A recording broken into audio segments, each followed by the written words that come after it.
नमस्कार दोस्तों, कैसे हैं आप लोग। आशा करता हूं आप सभी लोग स्वस्थ होंगे। मैं आज आप सभी के सामने ज्योग्राफी का एक कोर्स लेके आया हूं, जिसके अंदर मैं और आप साथ ज्योग्राफी के सफर पर चलेंगे और काफी सारे सवालों का जवाब ढूंढने की कोशिश करेंगे, जो आपके मेरे सबके दिमाग में बचपन से कई सारे छोटे छोटे सवाल आते हैं ना, जिनका हमें कई बार जवाब नहीं मिल पाता है। उन सभी सवालों का जवाब ढूंढेंगे जो हमारे नेचर से रिलेटेड चीजें होंगी। दोस्तों, सबसे पहले ज्योग्राफी क्या है ये जानने से ज्यादा जरूरी है ज्योग्राफी हमें क्यों पढ़नी है। क्योंकि जब तक आपके दिमाग में क्यों क्लियर नहीं होता है ना, आपके पास क्या का मोटिवेशन नहीं रहता है। अगर आपके पास क्यों पक्का है कि आपको ये चीज इसलिए अचीव करनी है, तो क्या आपका ऑटोमेटिकली क्लियर होता जाता है और धीरे धीरे आपका सफर मतलब सक्सेसफुल की तरफ बढ़ने लगता है। तो सबसे पहले हम लोग जानेंगे दोस्तों, ज्योग्राफी हमें क्यों पढ़नी है। तो क्यों का यहाँ पे जवाब क्या होगा, आप यहाँ पे देखिए कि हम जो मनुष्य जो है वो एक सामाजिक प्राणी है। अब मनुष्य सामाजिक प्राणी के अंदर हमने देखा सबके पास कल्चर की बहुत डाइवर्सिटी है। इंडिया में देख लीजिए ना, नॉर्थ का कल्चर, साउथ का कल्चर, ईस्ट का कल्चर, वेस्ट का कल्चर में काफी डाइवर्सिटी है। पर क्या आप लोगों ने कभी सोचा कि कल्चर में इतनी डाइवर्सिटी क्यों है। अगर आप इसको हम देखें, जैसे आप यूरोप में देखेंगे, यूरोप में कल्चर की उतने बड़े लेवल पर डाइवर्सिटी नहीं है, मगर इंडिया के ही अंदर बहुत ज्यादा कल्चरल डाइवर्सिटी है।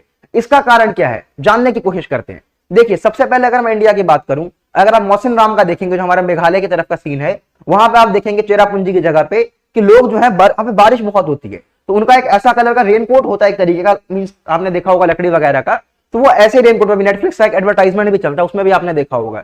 उनके कल्चर में वो चीज नॉर्मल है, वो लोग डेली ऐसा छतरी वाला रेनकोट लेकर काम करते हैं। यही बिहार में आप देखेंगे तो लोग गमछा बांध के चलते हैं, उनको वहां पर उतना ठंडी गर्मी का उतना सीन नहीं रहता, तो गमछा गंजी और अपना लोअर के अंदर चल लेंगे या लुंगी में चल लेंगे। साउथ इंडिया का अलग कल्चर है। यहीं जब आप द्रास की तरफ चले जाएंगे, यानी हमारे कश्मीर लद्दाख की तरफ, तो वहां पे आप देखेंगे कि लोग क्या करते हैं, अपने ड्रेस में उनका एक ऐसा ड्रेस होता है, बहुत मोटा सा कपड़ा होता है, वो उसे पहनते हैं और उसके अंदर एक जग के रूप में अंगीठी को कैरी करते हैं उनकी हीट को बचाने के लिए। अब यहाँ पे हमने देखा इंडिया में अलग अलग जगहों पे अलग अलग कल्चर है, अलग अलग ड्रेसिंग सेंस है, फूड अलग अलग है। फूड अलग अलग क्यों होगा दोस्तों, आप इस चीज को सोचिए। फूड अलग अलग इसलिए होगा क्योंकि मिट्टी अलग अलग है, और मिट्टी अलग अलग है, वही हमारी ज्योग्राफी है। मतलब क्योंकि आपको पता है कि मनुष्य जो है सामाजिक प्राणी है, तो समाज में मनुष्य का लिंक करना किसके साथ, नेचर के साथ। तो जब मनुष्य का हम नेचर के साथ लिंक करेंगे, उसके बारे में जानना, आपको पता है हमारे रिसोर्सेज जो हैं लिमिटेड हैं। अब इस रिसोर्सेज को किस तरीके से यूज करना, कौन सा रिसोर्सेज किस तरफ मिलेगा, कहां से हम किस रिसोर्सेज का फायदा उठा सकते हैं, ये सभी चीजों को जानने के लिए हमें ज्योग्राफी पढ़ने की आवश्यकता पड़ी थी। साथ साथ आप एक चीज और नोटिस करिए, इंसान जो है वो बहुत क्यूरियस प्राणी है। क्यूरियस मतलब क्या, वो हर चीज का जवाब ढूंढने की कोशिश करता है। इसका पता इसी तरीके से लगा सकते हैं कि क्राइम पेट्रोल और सीआईडी जैसे सोशल कितनी ज्यादा वैल्यू थी, बहुत ज्यादा लेवल पर टीआरपी थी। क्यों, क्योंकि उसके शो में शुरुआत में कोई भी मर्डरर दिखाया जाता है और हम लोग खुद यहाँ पे कोशिश करते हैं पकड़ने की मर्डरर कौन है। तो इंसान की क्यूरियोसिटी बहुत ज्यादा लेवल पे है। अब इसी क्यूरियोसिटी को शांत करने के लिए, जैसे मान लो आज हम लोगों ने यहाँ पे बर्थ लिया यहाँ पे अर्थ पे, अब इसके साथ हमारे दिमाग में काफी सारे सवाल हैं। सूरज यहाँ पे कैसे आया, धरती कैसे बनी, चांद कैसे आया, धरती में हमें पहाड़ कैसे बने, नदियां कैसे बनी, झील कैसे बनी। उसके बाद बिहार का यहाँ पे जो हमारा कल्चर है वो साउथ से अलग क्यों है, बंगाल का कल्चर जो है वो द्रास से अलग क्यों है। इन सभी सवालों का जवाब आपको मेरे साथ इस सफर में मिलेगा। तो आइए इस सफर को शुरू करते हैं। देखिए दोस्तों, सबसे पहले जैसे मैंने आपको बताया हमें ज्योग्राफी क्यों पढ़नी है। अब हमारा अगला टॉपिक है कि ज्योग्राफी क्या है। इसको पता है, बहुत हमारे फेमस एक फिजिसिस्ट हैं फेमैन करके, उन्होंने एक बहुत अच्छा करके पॉइंट समझाया था। उन्होंने पहले फिजिक्स को बताया कि फिजिक्स क्या है, वो नेचर की स्टडी है। साथ साथ ज्योग्राफी भी हमारी सिमिलर नेचर के साथ ह्यूमन की लिंक की स्टडी है। आप इसको इस तरीके से समझिए, यहाँ पे मान लीजिए चेस का गेम है और आप में मान लीजिए आपको इस गेम का आइडिया नहीं है बिल्कुल भी, तो आप एक नूब बंदे की तरह हैं जिसको बिल्कुल भी चेस का आइडिया नहीं है, गेम में किस तरीके से चीजें चलती हैं। चेस की जगह कोई भी गेम, क्रिकेट, फुटबॉल, कोई भी गेम ले लीजिए, आपको आइडिया नहीं है। जैसे इसको आप एनालॉजी कैसे जोड़ेंगे, चेस का गेम की एनालॉजी हमारे पर्सन के साथ, भगवान जो है वहां पे गेम खेल रहे हैं कॉम्प्लेक्सिटी के साथ, जिन्होंने पूरा का पूरा यूनिवर्स बनाया है। हम लोगों का अचानक से यहाँ पे बर्थ हुआ है, यहाँ पे हम सब आए हैं, ह्यूमंस के यहाँ पे इवॉल्वेशन आई है। अब इन ह्यूमंस को पता नहीं है कि उस कॉम्प्लेक्सिटी के अंदर क्या हो रहा है, पर उनको उसका सॉल्यूशन ढूंढना है कि भाई यहाँ पे सूरज किस तरीके से है, धरती किस तरीके से, इनका मोशन किस तरीके से है, शेप किस तरीके से है, जिससे हम ये जानकारी लेके इसको अपने फायदे के अनुसार यूज कर सके। अब यहाँ पे देखिए, कोई बंदा चेस का गेम देख रहा है। अब यहाँ पे क्या करा, यहाँ पे व्हाइट ने मान लो अपने प्यादे को इस जगह पर चल दिया, और रिटर्न में यहाँ पे क्या करता है, मान लो इसने अपने प्यादे को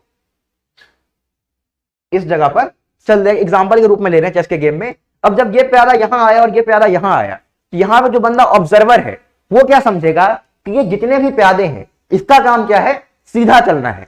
तो यहां पे क्या करा गया, इस चीज को मद्देनजर रखते हुए एक थ्योरी दे दी गई कि ये हमारा प्यादा जो है सीधा चलेगा। जैसे ही गेम थोड़ा प्रोग्रेस हुआ, अगले स्टेप में आया, इस प्यादे ने इसको यहां पे ऐसे काट दिया। इससे यहां पे क्या पता चला, जो पहले वाली थ्योरी थी उसमें कुछ कमियां थी, उस कमियों को कैसे दूर करा गया, ये बता के कि प्यादा वैसे तो सीधा चलता है पर काटने के टाइम में टेढ़ा काट सकता है। वैसे रानी का आप देख लीजिए, मान लो रानी यहां पे सीधी यहां आई और अगले स्टेप में यहां चली गई।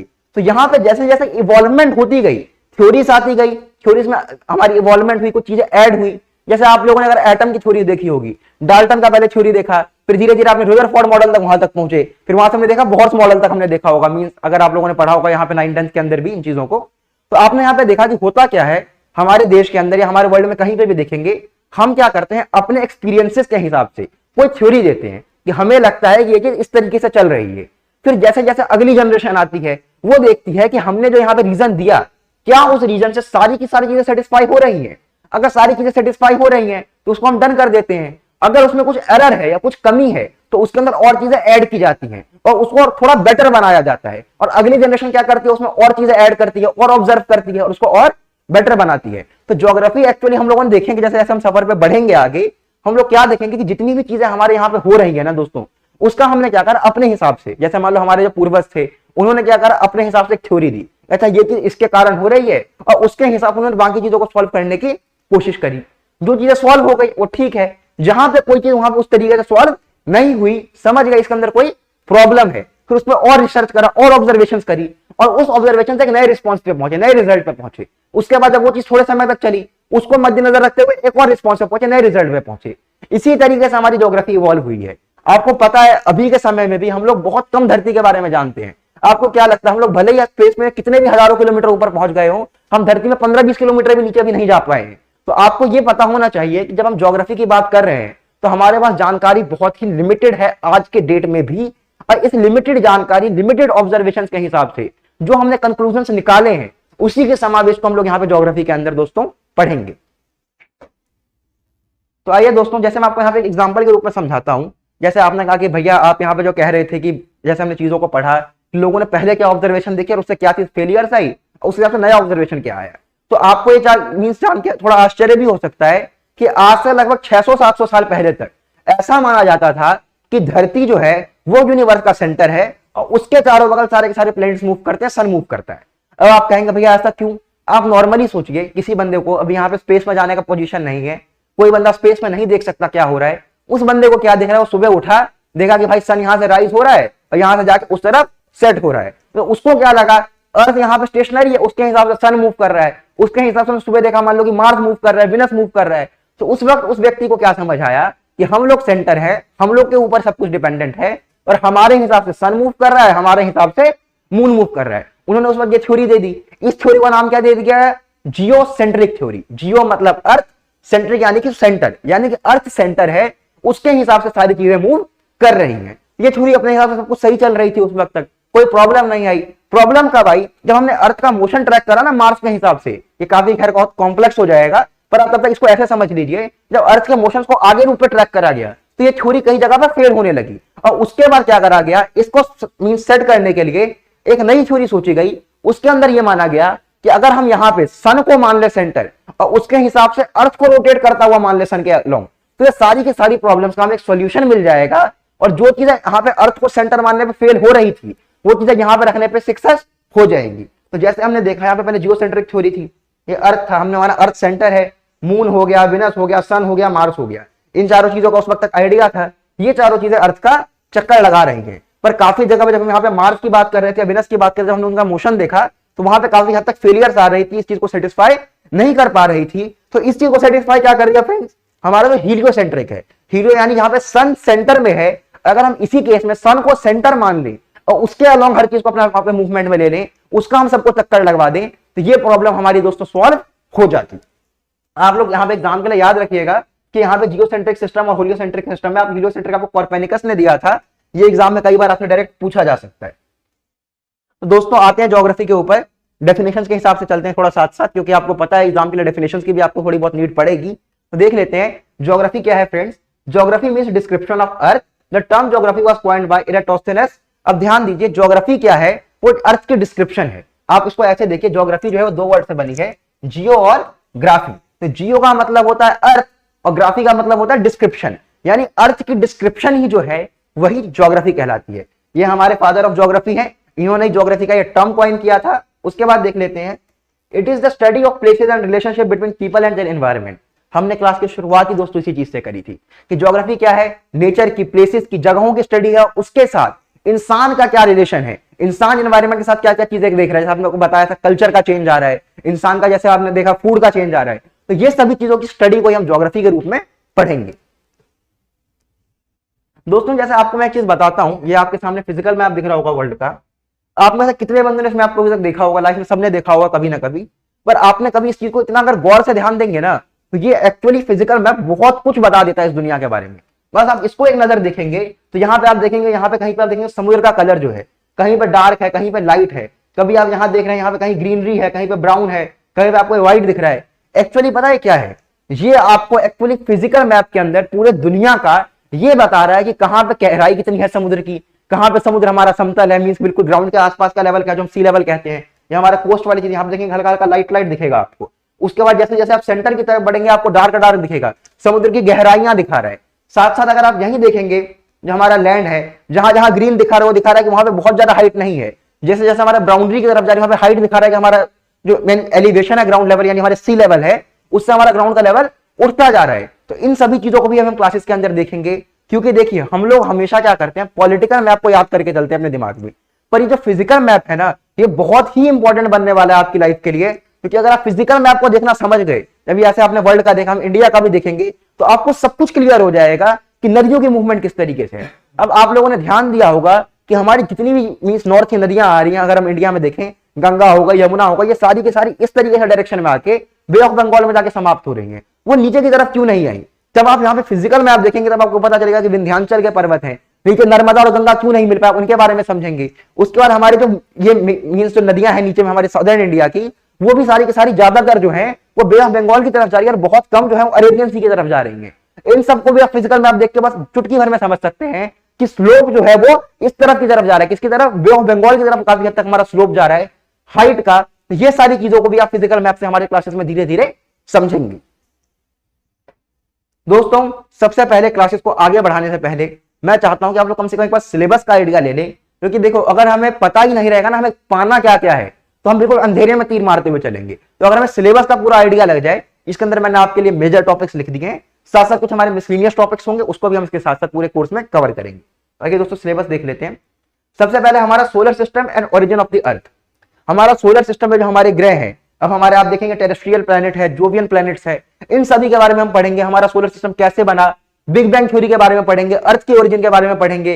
अब आप अर्थ के बारे में अगर सोचेंगे, आपको पता है कि जब हमारा बिग बैंग थ्योरी हुआ था, थोड़ा बहुत अगर आइडिया होगा, फिर हमारा कैसे अर्थ ओरिजिन हुआ, अर्थ में ऑक्सीजन कैसे आया, ब्लू ग्रीन एल्गी कैसे आई, लाइफ कैसे इवॉल्व हुई, इन सभी चीजों को हम इसके अंदर पढ़ेंगे। दोस्तों आगे है हमारा इंटीरियर ऑफ द अर्थ। मैं आपको बता देता हूं कि अर्थ के अंदर आसे, जैसे आप लोगों को मैंने बताया कि हम लोग 12 किलोमीटर से नीचे गए ही नहीं है। अब जब इतने नीचे हम गए ही नहीं है, मतलब अप्रॉक्स डेटा 12 किलोमीटर के आसपास आप देख लीजिएगा, रशिया में खुदाई हुई थी।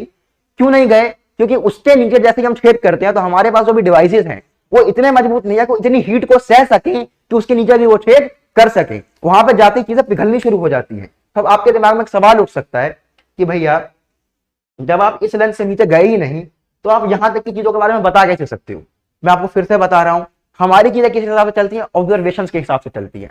हमारे जो मींस पूर्वज या पुराने जनरेशन वाले लोग थे, जो ज्योग्राफर्स थे, उन्होंने क्या करी, ऑब्जर्वेशंस देखी। अब आप बोलेंगे भाई ऑब्जर्वेशन किस तरीके से देखी? ध्यान दीजिए, जब वॉल्केनिक इरप्शन होता है तो वॉल्केनिक इरप्शन में इतनी नीचे से चीजें निकलती हैं। अब जब इतनी नीचे से वॉल्केनिक इरप्शन में चीजें निकली तो उन्होंने ये पता करा कि नीचे में कौन कौन से मटेरियल्स हैं, उनकी क्या क्या डेंसिटी है, उन सब चीजों को प्रेडिक्ट करके बताया गया कि अंदर में क्या क्या सामान है, क्या क्या चीजें हैं।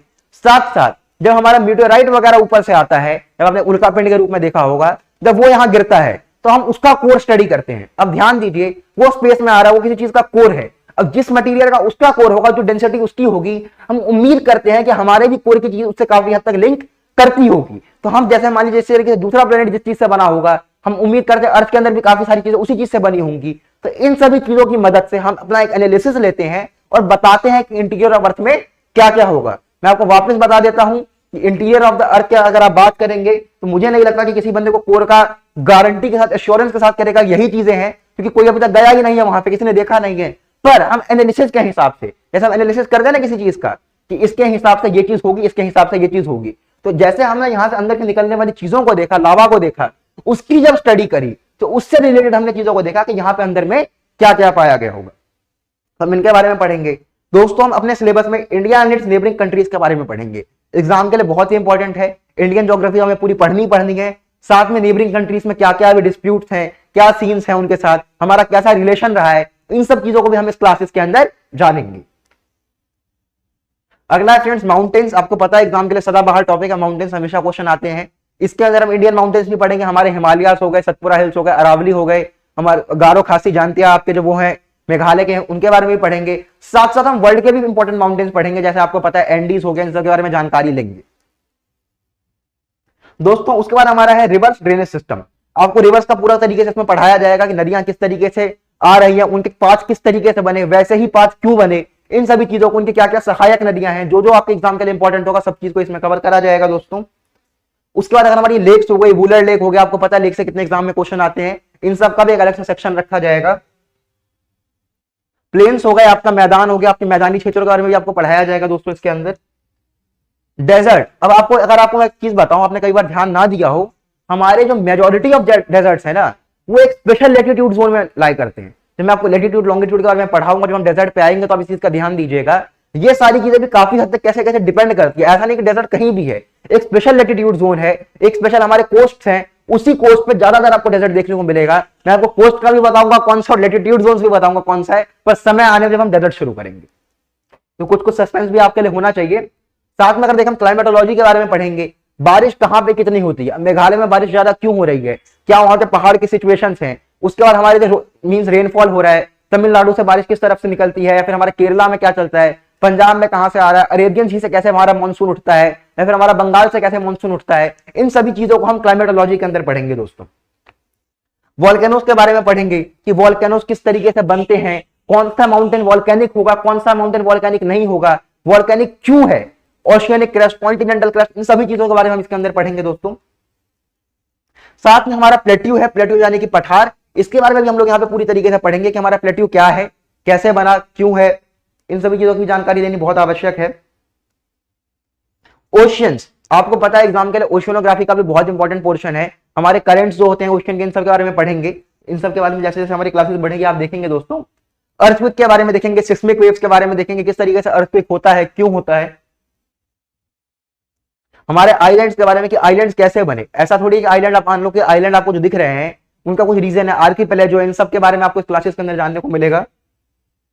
और आपको सॉइल एंड एग्रीकल्चर जो हमारा बहुत ही इंपॉर्टेंट टॉपिक है, किस जगह की मिट्टी किस तरीके की है, क्यों है, इन सभी के बारे में आप जानेंगे। ट्रांसपोर्टेशन के बारे में जानेंगे, हमारे रेलवे एयरवेज जो हो गए। वेजिटेशन वनस्पति के बारे में जानेंगे, आप यहाँ पे नेशनल पार्क वगैरह इन सब के बारे में जानेंगे। जंगलों के बारे में जानेंगे, हमारे किस तरीके फॉरेस्ट है, उससे हमें क्या क्या प्रोड्यूस मिलता है, इन सभी के बारे में भी हम लोग दोस्तों जानेंगे। तो मैंने आप सभी को यहाँ पे एक बेसिक इंट्रोडक्शन दिया है कि हमारा ज्योग्राफी का सिलेबस क्या है। आप किसी भी एग्जाम के लिए अगर प्रिपरेशन कर रहे हैं तो आप इस तरीके से टॉपिक्स को छांट सकते हैं। आपको ये देखना है कि इसमें आपको कितने टॉपिक्स आते हैं, कितने नहीं आते हैं। जो जो नहीं आता आप यहाँ पे साथ साथ पढ़िएगा, या किसी भी बुक को रेफर करके पढ़ सकते हैं, क्योंकि एग्जाम के लिए आप जानते हैं मेन नॉलेज मैटर करती है। आप कहां से पढ़ते हैं, किस सोर्स से मैटर पढ़ते हैं। अगर आपका सोर्स आपको ठीक लगता है, उससे आपके क्वेश्चन बन रहे हैं, तो वो सोर्स आपके लिए बढ़िया है। तो आप यहाँ पे देखेंगे तो आपको यहाँ पे लेक्चर्स मिलते रहेंगे, हम इसके ऊपर पढ़ते रहेंगे कोर्सेज के अंदर। तो आइए दोस्तों शुरू करते हैं। सबसे पहले हमारा आज का जो टॉपिक है दोस्तों वो है हमारा शेप ऑफ द अर्थ का।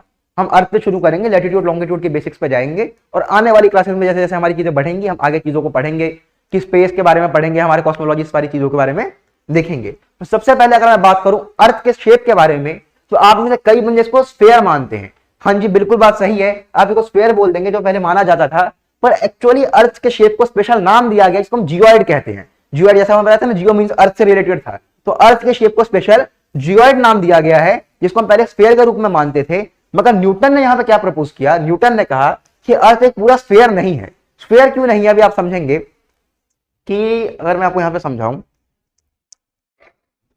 जैसे मान लीजिए हमारा अर्थ है, अब ग्लोब है ये हमारा जो भी है, और जब हम इसको रोटेट करते हैं, हमारा रोटेट होता है बहुत तेजी की स्पीड से दोस्तों। अब देखिए जब ये रोटेट होगा तो इससे एक बहुत बड़ी चीज होगी जो आपने कभी नोटिस नहीं किया होगा। अगर आप लोगों ने कोई मक्खन को ऐसे ऐसे मथा होगा तो सेंट्रीफ्यूगल फोर्स से क्या होता है, वो मक्खन बिल्कुल कोने की तरफ साइड होना शुरू हो जाता है। कभी आपने दूध मथा होगा, कभी ऐसी चीज को देखा होगा। हम क्या करते हैं, कभी भी अगर आप कोई टेस्टे से घूमोगे तो आपको हमेशा बाहर की तरफ एक फोर्स या पुल आपको महसूस होगी। इसी चीज से न्यूटन ने क्या कहा कि जो हमारा अर्थ है, ये हमारा अर्थ अगर आप फिजिकल शेप में बात करें इस तरीके का है, एग्जैक्ट बॉल जैसा आपको शेप नहीं मिलेगा। ये यहाँ पे इस तरफ को थोड़ा फैल गया है। क्यों फैल गया है? क्योंकि जब ये रोटेट कर रहा था तो रोटेशन के कारण इसको यहाँ पे सेंट्रीफ्यूगल फोर्स से इस तरफ और इस तरफ को पुल महसूस हुई, और इसमें क्या बताया, जो प्लेनेट जितनी तेजी से रोटेट करेगा अपने एक्सिस पे वो उतना ज्यादा फैलेगा। तो उसने बताया कि जो हमारा अर्थ है वो यहाँ पे थोड़ा थोड़ा चिपटा है पोल्स पे, और यहाँ पे इक्वेटर पे हल्का सा फैला हुआ है। तो आइए देख लेते हैं। It is believed as sphere हमने कर लिया, और न्यूटन ने प्रपोज क्या करा देखिए। It is flattened at the pole and bulged at the equator because due to rotation of earth the centrifugal force mass tends to move away from the centre. जैसा कि मैं आपको बता ही दिया ये चीज। आगे देखते हैं दोस्तों, ये मैं आपको बता दिया, faster it revolves around the axis more it gets flattened at the pole. आप यहां देख सकते हैं कि 12,714 किलोमीटर इसकी ये वाली डायमीटर है और 12,756 किलोमीटर ये वाली डायमीटर। आप देख सकते हैं इसके बीच में कितना गैप है। अब दोस्तों जैसा कि मैं आपको बताता हूं कि अर्थ का शेप स्फेरिकल है, ये हमने बता दिया, मगर अब फिर से सवाल ये उठता है कि यहाँ पे जैसे मान लो पुराने जनरेशन के जो लोग थे उनको अर्थ स्फेरिकल दिख रहा था क्या? अब मैं आपको बताऊं, जैसे हम लोग जब छोटे थे तो दिमाग में एक सवाल उठता था कि ये अर्थ है। शुरू में पहली बार अर्थ के बारे में पढ़ते थे, हम कहते थे अर्थ में कोई बंदा यहाँ खड़ा है तो यहाँ पे खड़ा रहेगा, अगर वो यहाँ पे खड़ा होगा तो नीचे क्यों नहीं गिर जाएगा? ऐसा छोटे छोटे बच्चों में काफी सवाल उठता है। अगर हमने कोई पढ़ाया भी होगा तो बच्चों को देखा होगा, छोटे छोटे बच्चे सवाल पूछते हैं।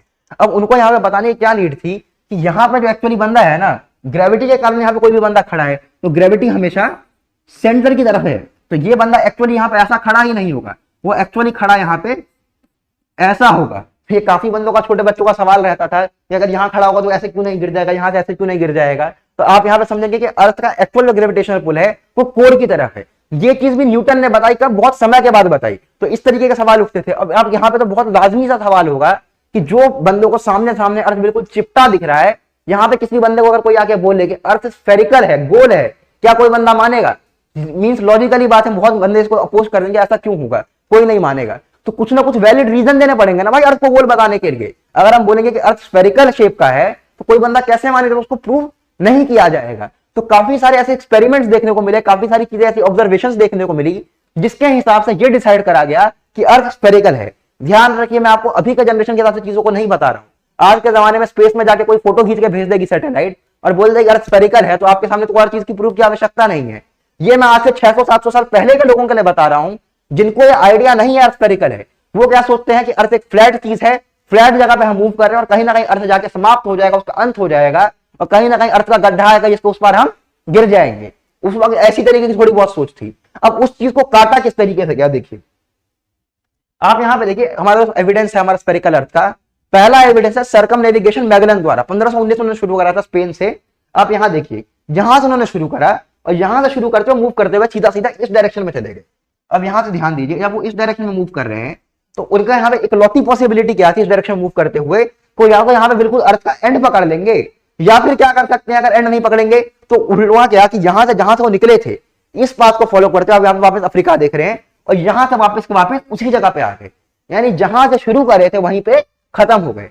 अब आप ये सोचिए कि अगर मैं यहां से इसी डायरेक्शन के अंदर मूव कर रहा हूं और इसी डायरेक्शन में मूव करते हुए अगर मैं वापस इसी पोजीशन पे आ जाऊं, क्या ये कभी स्ट्रेट या मींस प्लेन पे पॉसिबल है? नहीं है। ये तभी पॉसिबल है दोस्तों जब मैं इस डायरेक्शन से मूव करता हुआ वापस यहीं आ जाऊं। ये तभी पॉसिबल है जब वो चीज एक स्फेरिकल शेप हो, वहां पर प्लेन के केस में पॉसिबल नहीं है। तो मैगलन ने यहां पर यही आर्गुमेंट दिया कि देखिए, जब यहाँ पे मूव करने गए, वो यहाँ से स्पेन से निकले हमारा पहली पोजीशन से, यहाँ से मूव करते हुए सीधा सीधा इस डायरेक्शन में गए, तो उनका कहना यह था कि इस डायरेक्शन में मूव करते हुए अगर वो वापस इस जगह पे पहुंच रहे हैं तो ये तभी पॉसिबल है जब अर्थ जो है वो स्फेरिकल बॉडी होगी।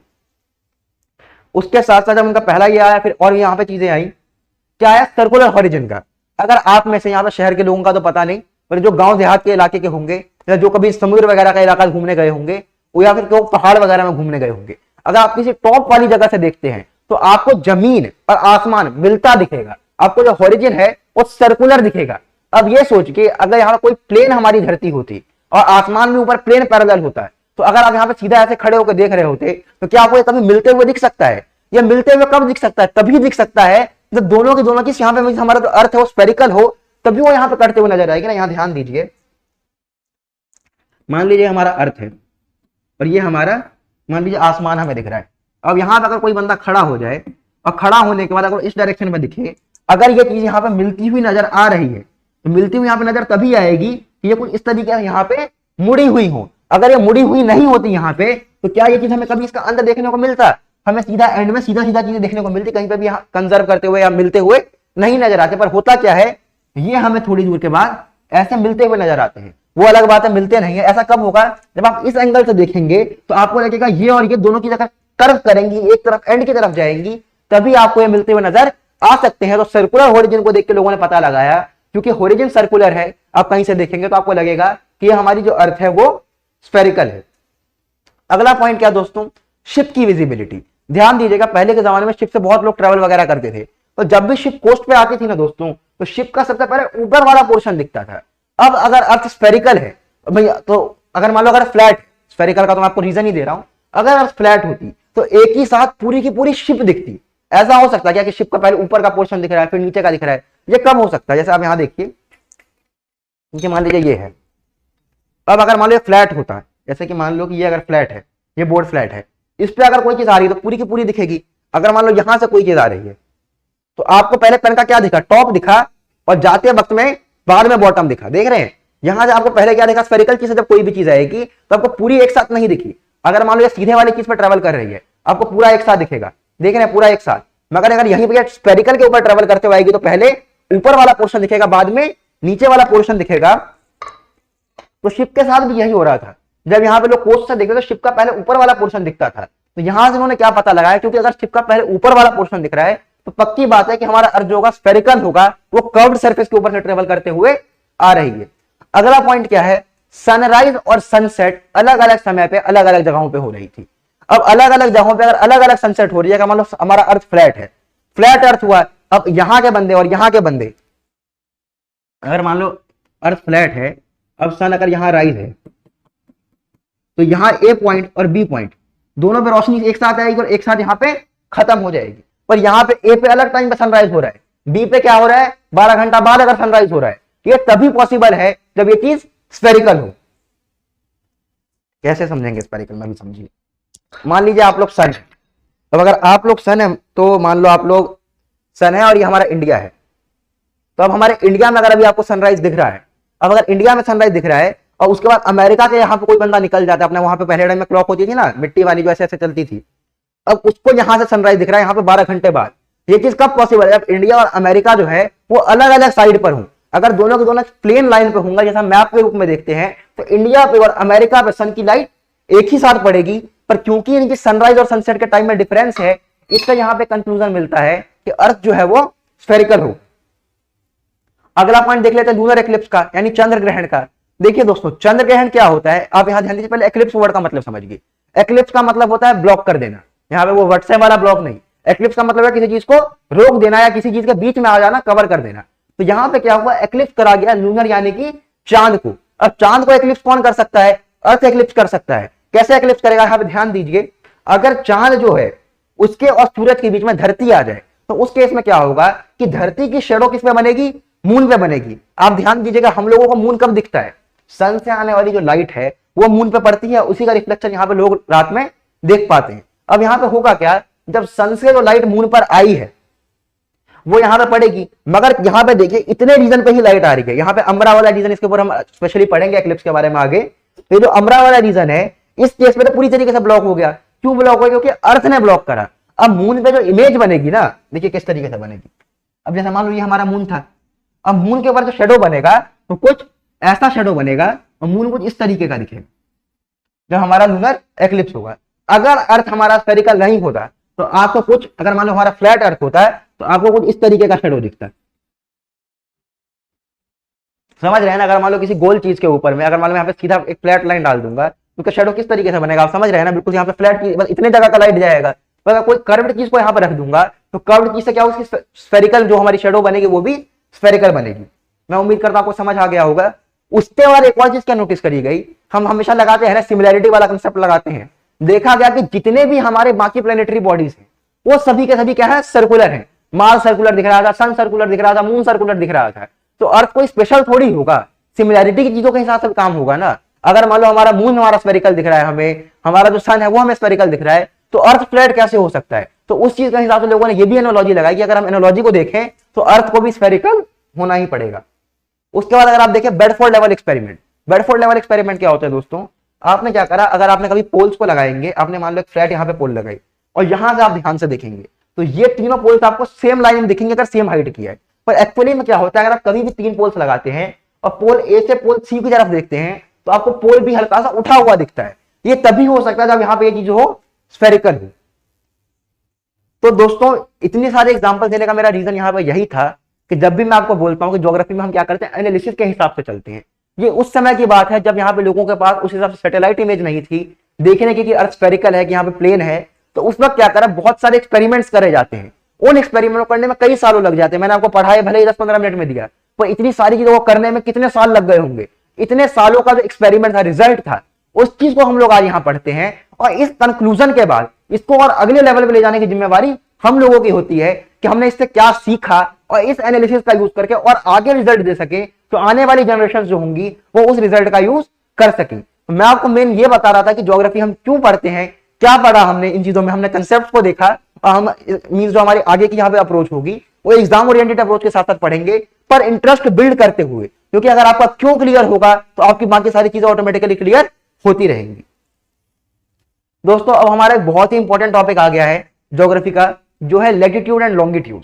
लैटिट्यूड और लॉन्गिट्यूड जो है ये ऐसा है ना कि मींस बहुत ही सिंपल टॉपिक है, बहुत ही मींस इजी वाला टॉपिक होगा आपके लिए। और अब भी कई बंदों को इसमें काफी हद तक प्रॉब्लम होती है, वो एक्चुअल रूप से लैटिट्यूड और लॉन्गिट्यूड को नहीं समझ पाते हैं क्या है नहीं है। इसको आप ऐसे समझिए कि मान लीजिए कि यहां पे आप हैं, मान लीजिए आपके इलाके का जगह बना देता हूं, मान लो यहां पे आप हैं, मान लो आपका नाम ए है और मान लो यहां पे आपका दोस्त है बी है, इसका यहां पे घर है, इसका इस जगह पे घर है और आपके दोस्त ने बोला कि आज मैं तेरे को पार्टी दूंगा तो मेरे यहाँ पे आ जा। अब आपको यहाँ तो उसके यहाँ पे जाना है।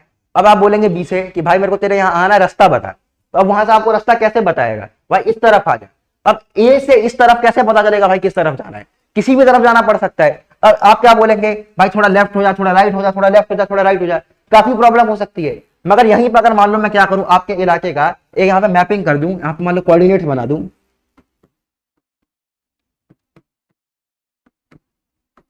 तो आप क्या कह सकते हैं कि तू एक काम कर, मुझे 5,4 पे मिल ले।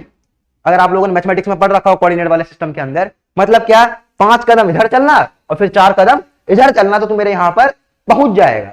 इससे क्या होगा, किसी भी व्यक्ति को एड्रेस देना बहुत ही आसान हो जाएगा। तो ऐसे ही लैटिट्यूड और लॉन्गिट्यूड का आप कंसेप्ट समझ गए कि जब भी हम यहाँ पे पढ़ रहे थे, जैसे मान लो मैं आपके सामने यहाँ पे ले आया, ग्लोब ले आया, अब मैं आपको यहाँ पे बोलूंगा कि एक काम करो, ये लो ग्लोब और तुम यहां से मुझे इंग्लैंड ढूंढ के दिखाओ। अब इतने सारे कंट्रीज में क्या आप एक एक कंट्रीज के नाम पढ़ना शुरू करेंगे क्या? यहाँ इंग्लैंड नहीं दिख रहा, यहाँ नहीं दिख रहा, कहाँ गया इंग्लैंड? इस तरीके से क्या हमारा काम पॉसिबल है? बिल्कुल भी पॉसिबल नहीं है। अब मान लो इंग्लैंड आपने ढूंढ भी लिया, इंग्लैंड में बोलूंगा लंदन पहुंचना है, अब आप क्या वहां पे एक एक यहाँ पे सिटी का नाम एक एक जगह जाके तो लंदन नहीं ढूंढेंगे। इंडिया में अगर आप बोलूंगा दिल्ली ढूंढना है तो आप इंडिया में आके एक एक स्टेट में जाकर दिल्ली नहीं ढूंढेंगे कि हमारा नेशनल कैपिटल टेरिटरी दिल्ली कहाँ है। इसके लिए आपको एड्रेस जाना बहुत जरूरी है और उस एड्रेस के लिए हमने क्या करा, हम एक सिस्टम रखना बहुत जरूरी था जिस सिस्टम से हम किसी भी चीज को लोकेट कर सकें। अब जैसा अगर मैं बोलूं कि अगर मैं यहाँ पे मैप को यहाँ पे इस तरीके से मैं ड्रॉ कर लूं, मैप मतलब ग्राफ समझ लीजिए, और इस ग्राफ को ड्रॉ करने के बाद मैं आपको इस बोर्ड पे कोई भी पॉइंट बोलूं, अगर मान लो आप बोलेंगे भैया मुझे यहाँ पे जाना है, तो अब वैसे मैं इस एक पर्सन को बोलता वहां जाना है, भाई थोड़ा लेफ्ट मुड़ जा, थोड़ा राइट मुड़ जा, इससे तो उसको पता नहीं चलता थोड़ा लेफ्ट थोड़ा राइट, कितना लेफ्ट कितना राइट जाना है भाई। अगर मैं यहाँ पे इसको कोऑर्डिनेट्स दे दूं इस तरीके से तो समझ जाएगा कि ठीक है मुझे इतना इस तरफ जाना और इतना इस तरफ जाना है, या हम डायरेक्ट इसके लिए ये रिजल्टेंट पाथ ले सकता हूँ, डायरेक्ट इसके लिए ये रिजल्टेंट पाथ ले सकता हूं। तो हमें इसके लिए कोऑर्डिनेट देने की आवश्यकता बहुत आवश्यक थी। अब ध्यान दीजिए, हम कोऑर्डिनेट दे देते किस चीज पे भाई, फ्लैट वाली चीज पे दे देते, मगर अर्थ क्या है, स्फेरिकल है, तो क्या अर्थ में डायरेक्ट ये कोऑर्डिनेट सिस्टम दिया जा सकता है? बिल्कुल भी नहीं दिया जा सकता है। अब क्योंकि अर्थ हमारा स्फेरिकल है, फ्लैट अर्थ होता डायरेक्ट आप कोऑर्डिनेट देते 0 0 0 1 0 2 0 3, मगर हमारा अर्थ क्या है, अर्थ एक स्फेरिकल है, तो स्फेरिकल वाली चीज में हमें स्फेरिकल कोऑर्डिनेट देने पड़ेंगे।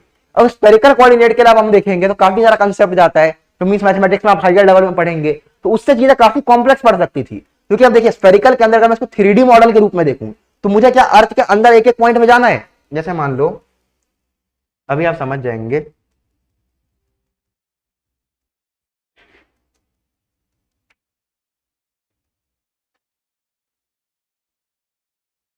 जहां हमने एक डायग्राम लिया था,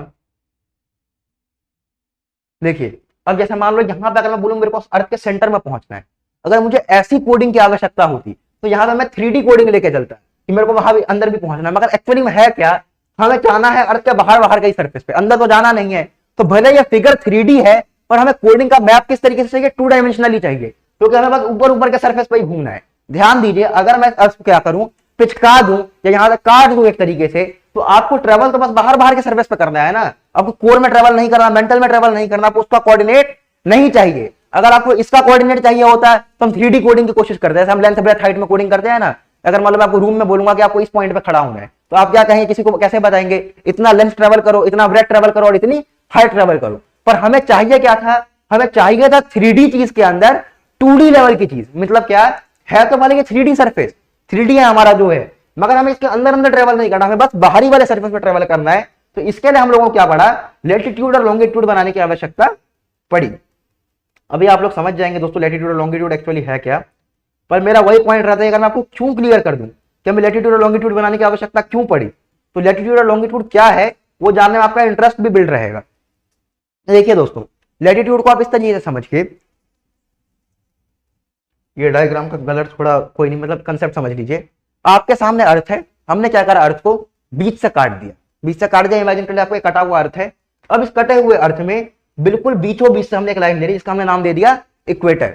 आप यहाँ पे कलर थोड़ा देख लीजिए, थोड़ा अटपटा लग रहा होगा, पर आप समझने पे ध्यान दीजिएगा कि ये हमारे बीचों बीच की जो हमने लाइन थी 0 डिग्री पे हमने क्या मान लिया, इक्वेटर मान लिया, और इक्वेटर एक बिल्कुल लंबे से सर्कल मान ली जो अर्थ को यहाँ से कवर कर रही है। अब क्या करा, इस 0 डिग्री इक्वेटर से हमने यहां से एक लाइन बनाई, ये लाइन हमारी क्या हो गई। अब यहाँ पे ध्यान दीजिए, इसको आप ऐसे समझ सकते हैं, ये कलर आपके लिए बड़ा अटपटा हो रहा होगा तो मैं खुद ही बना देता हूँ। ऐसे दूसरा कोई फिगर ऐड हुआ है क्या इसमें, नहीं हुआ, चलो कोई नहीं, इसी से कर लेते हैं। आप सर एक ट्राई और बनाते हैं फिगर बनाने का, चलिए देखते हैं, थोड़ा अच्छा सा बन जाए बस।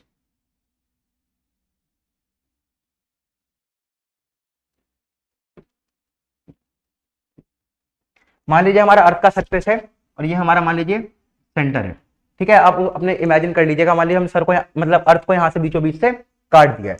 अब आप यहाँ पे कंसेप्ट इसको ऐसे समझिए दोस्तों, ये हमारा इक्वेटर है, इसको हमने 0 डिग्री मान लिया।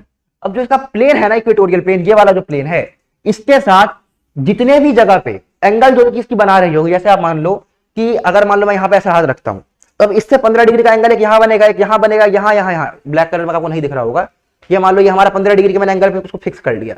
अब 15 डिग्री के एंगल पे अगर मैं इसको घुमाऊंगा तो ये एक सर्कल बनाएगा, समझ पा रहे हैं।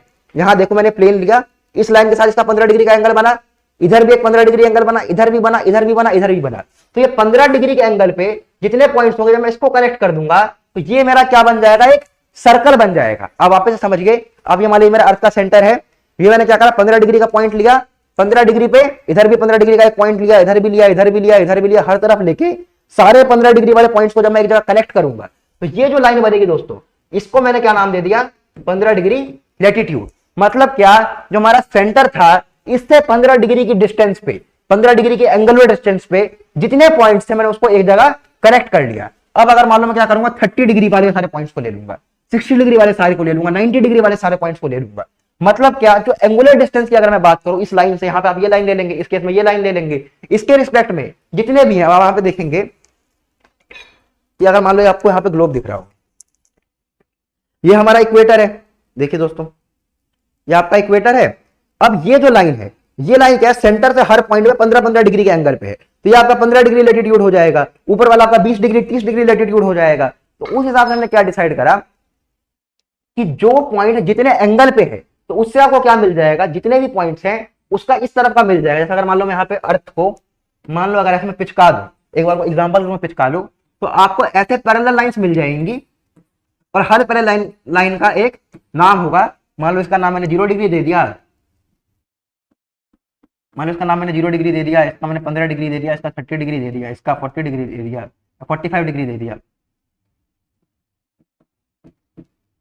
45 डिग्री दे दिया, मान लो इसका 60 डिग्री दे दिया। एग्जांपल के रूप में मान लीजिए नीचे वाले को साउथ नाम दे देंगे, ऊपर वाले को नॉर्थ नाम दे देंगे। तो जब मैंने अर्थ को पिचका दिया यहाँ से, एग्जांपल के रूप में आप इमेजिनेशन के रूप में करिए, अर्थ जैसे यहाँ से पिचक गया, आपको एक पैरेलल लाइंस की वैल्यू मिल गई।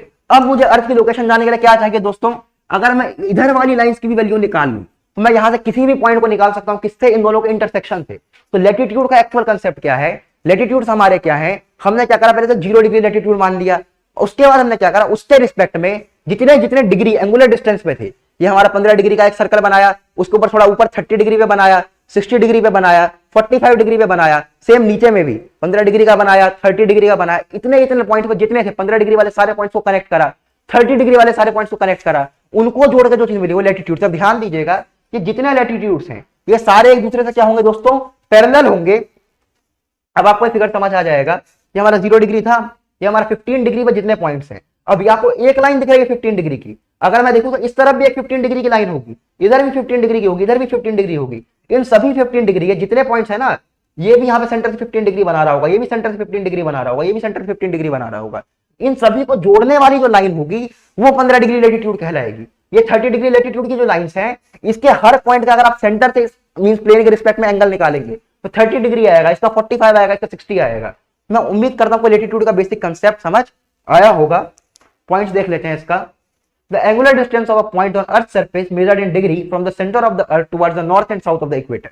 अब मैं आपको ये चीज ऑलरेडी समझा ही चुका हूं कि एंगुलर डिस्टेंस, ध्यान दीजिए हमने एंगुलर डिस्टेंस क्यों लिया, क्योंकि हमें सरफेस के ऊपर का ही चाहिए, हमें यहाँ पे कोर का पॉइंट नहीं घूमना, हमें मेंटल में नहीं घूमना है, हमें घूमना कहाँ है, अर्थ के बाहरी सरफेस पे घूमना है। तो हमने क्या करा, एंगुलर डिस्टेंस ले लिया। अब यहाँ पे ध्यान दीजिए कि 15 डिग्री, अगर मैं बोलूं मेरे को 15 डिग्री लैटिट्यूड पे जाना है, तो 15 डिग्री लैटिट्यूड जो होगा ना, वो 15 डिग्री लैटिट्यूड पूरे अर्थ में इतना ज्यादा इलाका कवर कर रहा है।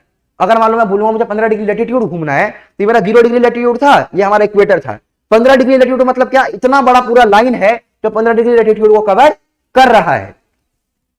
अब सवाल आया, सिर्फ लैटिट्यूड को फाइंड करने से हम लोकेशन को फाइंड नहीं कर सकते। जैसे आप सिर्फ एक्स एक्सिस के फाइंड करने से अपनी लोकेशन नहीं ढूंढ सकते किसी कोऑर्डिनेट पे, आपको वाई एक्सिस की भी आवश्यकता है, और जहां एक्स और वाई एक्सिस काटेंगे एक दूसरे को वहीं आपकी लोकेशन होगी।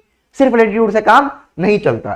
फिर हमें एक और चीज की आवश्यकता पड़ी दोस्तों, तो आपको यहां पे बता ही दिया हूं कि हमारा पैरेलल वाला पॉइंट क्लियर है। फिर हमें एक और चीज की आवश्यकता पड़ी, वो है लॉन्गिट्यूड्स। तो आगे दोस्तों पहले लॉन्गिट्यूड्स को देख लेते हैं। लॉन्गिट्यूड का कंसेप्ट सिंपल सा समझिए, आपके सामने फिगर दिख रहा है, हमने यहां पे 0 डिग्री लॉन्गिट्यूड मान लिया। अब 0 डिग्री लॉन्गिट्यूड हमने क्या करा, इसके इस तरफ, जैसे हम वहां पे कैसे एंगल बना रहे थे, हम वहां पे एंगल इस तरफ को बना रहे थे, यहां हमने एंगल इधर को बनाया। जैसे भी आपको समझाता हूं,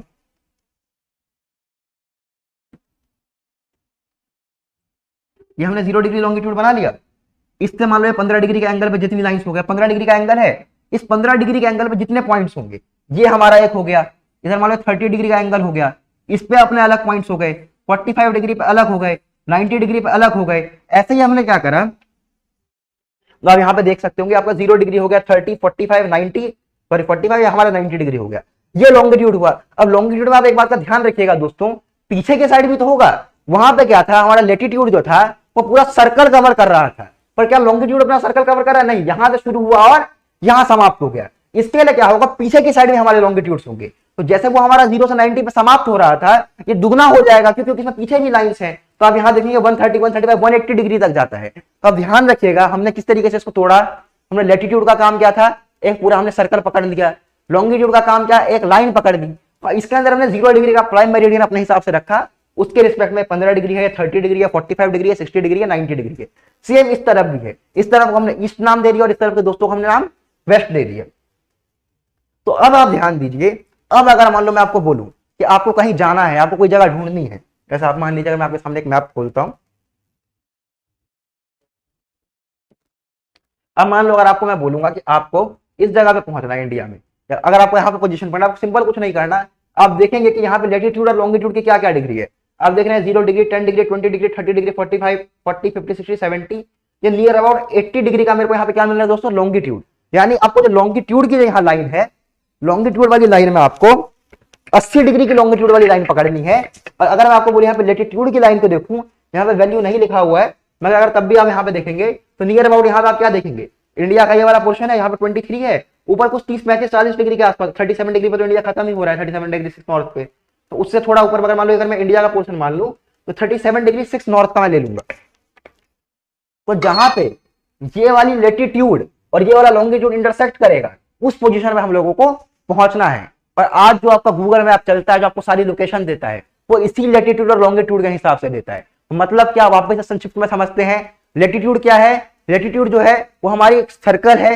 कैसे है? अगर मान लो 15 डिग्री लेटीट्यूड मतलब क्या, सेंटर से 15 डिग्री के एंगल में जितने भी पॉइंट्स हैं उसको जोड़ लिया, नॉर्थ वाले डायरेक्शन उसका नाम नॉर्थ दे दिया, यानी क्या बोलूंगा, 15 degree north, 20 degree north, 30 degree north, ये नॉर्थ वाला लोकेशन दिखा रहा है। और लेटीट्यूड में क्या, ये ईस्ट वाला। मतलब क्या, यहाँ पे अगर ईस्ट में बोलूं 0 डिग्री ईस्ट से लेके 180 डिग्री ईस्ट तक मैं इस तरफ दिखा सकता हूं। उसके बाद इधर क्या होगा, 0 डिग्री वेस्ट से लेके 180 डिग्री वेस्ट तक। और आप ध्यान दीजिएगा, लॉन्गिट्यूड के अंदर जहां पे मेरा 180 डिग्री ईस्ट होगा उसी से 180 डिग्री वेस्ट मिल जाएगा, क्योंकि यहाँ पे स्पेयर है ना। देखिए, ये देखिए, इधर से भी 180 पहुंचे और उधर से भी 180 पहुंचे, तो 180 डिग्री ईस्ट और 180 डिग्री वेस्ट जो है वो एक ही लाइन होगी। मुझे लगता है आप यहाँ पे कंसेप्ट को समझ गए होंगे। यहाँ पे आपको पॉइंट्स भी साथ बता देता हूँ, हम कुछ मिस ना कर लें। लॉन्गिट्यूड का पॉइंट देख लेते हैं दोस्तों। It is the angular distance of a place east और west of the prime meridian which is considered as 0 degree longitude. Prime meridian जो है, जिसे हम जीएमटी अपने टाइम का भी देखते हैं, आप आगे क्लासेस में पढ़ेंगे कि टाइम जोन्स जो हैं वो सारी की सारी लॉन्गिट्यूड पे डिपेंड करेंगी। उस पर जो हमारे मींस मौसम है, किस तरीके से स्प्रिंग होगा, ऑटम होगा, वो सारी की सारी किसी लेटीट्यूड पे डिपेंड करेगी। और आपको मैं ये भी बताऊंगा कौन सी जो हमारी फेमस लेटीट्यूड है, ट्रॉपिक ऑफ कैंसर है, कैप्रिकॉर्न है, क्यों है ट्रॉपिक ऑफ कैंसर को, मतलब कैंसर जो है वो 23.5 डिग्री पे क्यों बना, उसके बाद हमारा आर्कटिक सर्कल 66.5 पे क्यों बना। हर चीज का कारण है दोस्तों, ऐसा नहीं है कि सीधा याद कर लेना ट्रॉपिक ऑफ कैंसर हमारा ये है, आर्कटिक सर्कल ये है, हर चीज का कारण है, हम कारण के साथ चलेंगे। अब मैं उम्मीद कर रहा हूं लॉन्गिट्यूड समझ गए होंगे इस पॉइंट को। The meridian of longitudes are semi circle running from pole to pole connecting places with same longitude. मुझे लगता है आप क्लियर हो गया होगा आपको। कुछ फैक्ट्स इसमें देख लेते हैं। The meridians are not parallel to each other. आप जानते हैं पैरेलल हो ही नहीं सकते, क्यों? क्योंकि सारे के सारे एक ही पॉइंट से शुरू हो रहे हैं, नॉर्थ पोल के साउथ पोल पे समाप्त हो जाएंगे। ये पैरेलल नहीं है। हमारे लेटीट्यूड थे वो पैरेलल सर्कल थी, उसके ऊपर पैरेलल सर्कल, उसके ऊपर पैरेलल सर्कल है। पर लॉन्गिट्यूड्स क्या है, पैरेलल नहीं है। ये जो हमारे अब हम इक्वेटर के पॉइंट पे है, इक्वेटर पे इनका गैप सबसे ज्यादा होगा, पोल की तरफ सिकुड़ रहे हैं, मिल रहे हैं। यहाँ इक्वेटर पे ज्यादा, फिर पोल पे सिकुड़ रहे हैं। और इनका जो कॉन्सिक्यूटिव लॉन्गिट्यूड का जो मैक्सिमम लेंथ है वो 111 किलोमीटर का होता है। हमारा इक्वेटर पर पोल्स पे 0 हो जाता है क्योंकि मिल जाते हैं। अब यहाँ पे डायग्राम देख सकते हैं, यहाँ मैंने लैम्डा से लॉन्गिट्यूड को और फाई से लैटिट्यूड को डिनोट करा है, जो हमारे एक फेमस हो जाएंगे। ये हमारा 90 डिग्री नॉर्थ हो गया, क्या लैटिट्यूड, यहाँ पे बिल्कुल पॉइंट हो गया, यहाँ पे सर्कल की आवश्यकता ही नहीं है, बिल्कुल पॉइंट पड़ जाएगा।